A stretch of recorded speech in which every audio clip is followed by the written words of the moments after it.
దేవుని ఘనమైన నామమునకు స్తోత్రములు.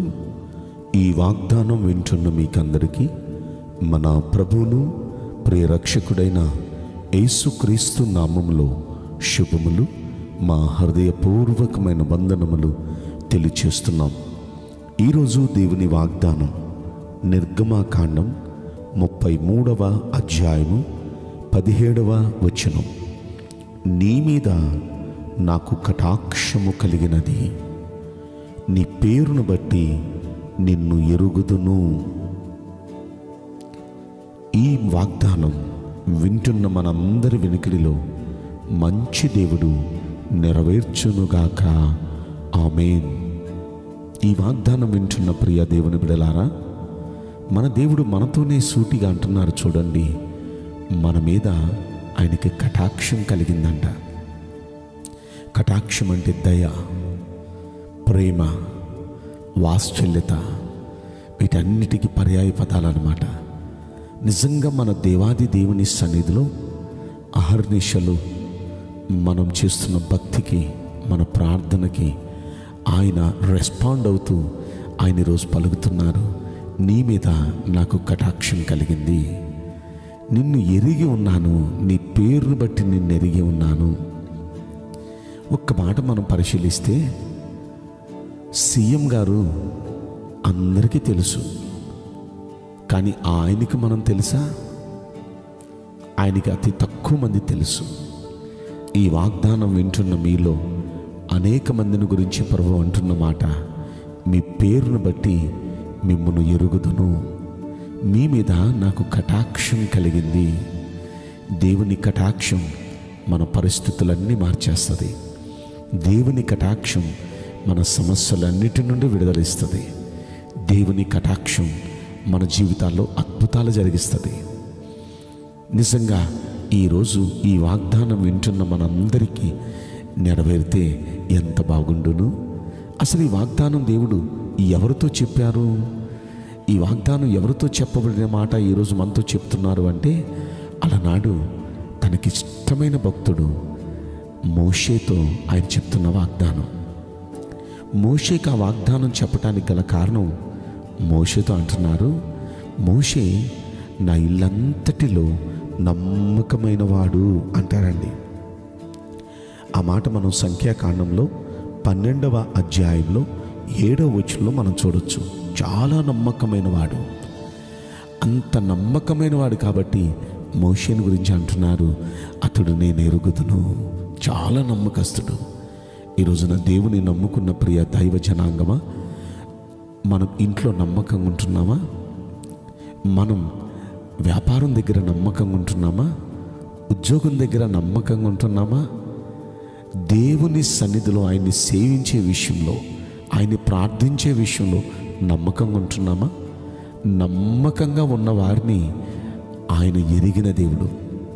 రెండవది, మోషేను ఎరుగుదును అనడానికి రెండో కారణం ఏంటంటే, 12వ అధ్యాయంలోనే సంఖ్యాకాండం 3వ వచనంలో ఆయన అంటారు, మోషే భూమి మీద ఉన్న వారందరిలో మిక్కిలి సాత్వికుడు అంటారు.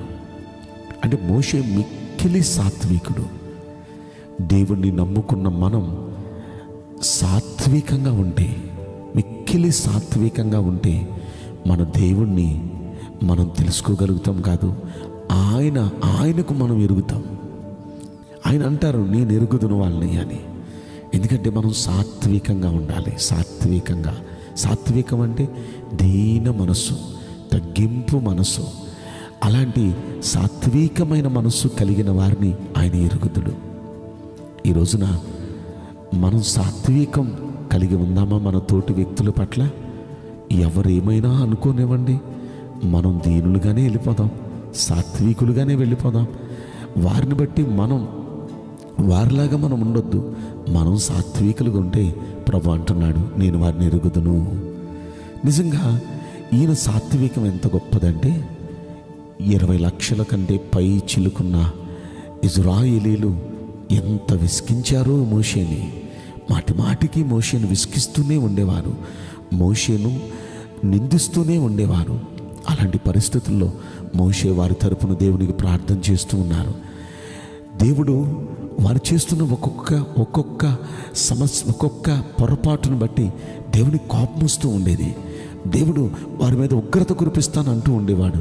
అయ్యా దయచేసి వారి మీద ఉగ్రత కురిపించొద్దయ్యా, వారిని క్షమించయ్యా, అయ్యా దయచేసి వారిని క్షమించయ్యా అంటూ దేవునికి ప్రజలకు మధ్య ఆయన బ్రతులాడుతూ ఉండేవాడు.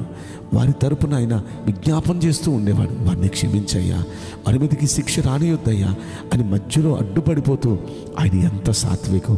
అటు ప్రజలను ఓర్చుకుంటూ, ఆ ప్రజలు పెట్టే ఆ సమస్యలన్నీ ఓర్చుకుంటూ వారికి సర్ది చెప్తూ ఉండేవాడు, వారికి చెప్తూ ఉండేవాడు. ఇటు దేవుని కూడా ఆయన కోపాన్ని కూడా చల్లారుస్తూ ఉండేవాడు, చల్లారుస్తూ ఇటు అటు కూడా ఆయన ఎంతగా సాత్వికంగా.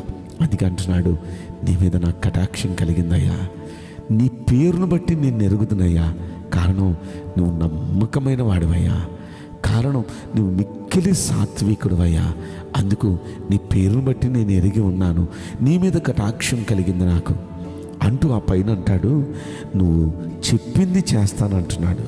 నువ్వు చెప్పిన మాట ప్రకారం నేను చేస్తాను అంటున్నారు. నిజంగా దేవుని కటాక్షం కలిగితే మనం అడిగింది మన దేవుడు మనకు అనుగ్రహిస్తారు. ఈరోజు ఈ వాగ్దానం వింటున్న మీరు ఏదేదో ప్రభువుకి చెప్తున్నారు కదా, ఏదేదో ప్రభు దగ్గర నుండి ఆశిస్తున్నారు కదా. మీరు ఆశించింది మీకు ఆయన అనుగ్రహించాలి అంటే మన మీద ఆయనకి కటాక్షం కలగాలి. ఆయనకి కటాక్షం కలగాలి అంటే మనల్ని ఆయన ఎరిగి ఉండాలి. ఆయన మనల్ని ఎరిగి ఉండాలి అంటే మనం చేయాల్సింది కేవలం భక్తి మాత్రమే కాదు, నమ్మకస్తులుగా ఉండాలి దేవుని ముందు. అంత మాత్రమే కాదు, మనం మిక్కిలి సాత్వికులుగా ఉండాలి. ఈ రెండు పద్ధతులు మనం పాటిస్తే ఖచ్చితంగా దేవుడు మనల్ని ఎరిగి ఉంటారు. మన మీద ఆయన కటాక్షం కలిగిద్ది. మనం ఏది ప్రభువుకి మనవి చేసినా మన మనవులు ఆయన ఆలకిస్తారు. మోషే అడిగిన ప్రతి మనవి ఆయన ఆలకించారు. ఐగుప్తు దేశంలో ఉండగా మోషే ప్రార్థించిన ప్రతి ప్రార్థనకు జవాబిచ్చారు. ఐగుప్తీయుల మీద దేవుడు తెగుళ్ళు పంపిస్తూ వారిని దండిస్తూ ఉండేవారు. మరలా ఆయన ప్రార్థన చేస్తే ఆ తెగులు నుండి వారిని దేవుడు విడిపిస్తూ ఉండేవాడు. అలాగే ఇజ్రాయేలీల యాత్రలో 40 సంవత్సరాలు వారికి ఆకలి అంటే ఈయన ప్రార్థన చేస్తే వారి కోసం మన్నాను కురిపించేవాడు. నాన్ వెజిటేరియన్ కావాలంటే వారి కోసం పూరీలు కురిపించేవాడు. అయ్యా వీరికి దప్పిక అంటే ఆ దప్పిక కొరకు బండ నుండి నీరిచ్చేవాడు. వారికి దప్పిక అంటే ఆ దప్పిక కొరకు ఆయన ప్రార్థన చేస్తే వారి కోసం ఎడారిలోనే ఒక నదిని ప్రవహింపజేసేవాడు. ఇలా మోషే ఏది ప్రార్థించినా సరే మోషే ఆయన అడిగిన వాటికంటే గొప్పగా ఆయన అనుగ్రహించారు. ప్రియ దైవ జనాంగమా, దేవునికి ఈ రోజున మనందరి మీద కటాక్షం కలిగిందని చెప్తున్నారు. మనల్ని ఎరుగుదును అంటున్నారు. అయితే మనం అడిగింది కూడా మనకు ఆయన అనుగ్రహించబోతున్నారు. ఈ వాగ్దానం వింటున్న మనందరి వినికిడిలో ఖచ్చితంగా ఆయన కటాక్షించి మనం అడిగినవన్నీ మనకు అనుగ్రహించునుగాక. ఆమేన్. నేను మీకోసం ప్రార్థన చేయబోతున్నాను.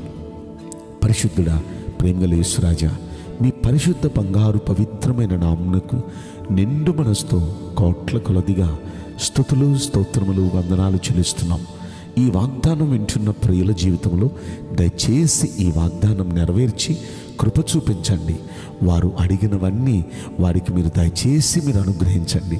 ఎందుకంటే వారి మీద కటాక్షం కలిగింది అన్నారు. దయచేసి అందరి మీద, ఈ వాగ్దానం వింటున్న వారందరి మీద మీ దయ చూపించండి, మీ కటాక్షం కురిపించమని, ప్రతి వ్యక్తిని మీరు ఆశీర్వదించమని ఈ కొద్ది మనవులు నజరేయుడైన యేసుక్రీస్తు ప్రశస్తమైన నామములో మిక్కిలి వినయముతో ప్రార్థించి బ్రతిమలాడి వేడుకుంటున్నాం ప్రియ పరలోకపు తండ్రి. ఆమేన్. May God bless you all. Thank you.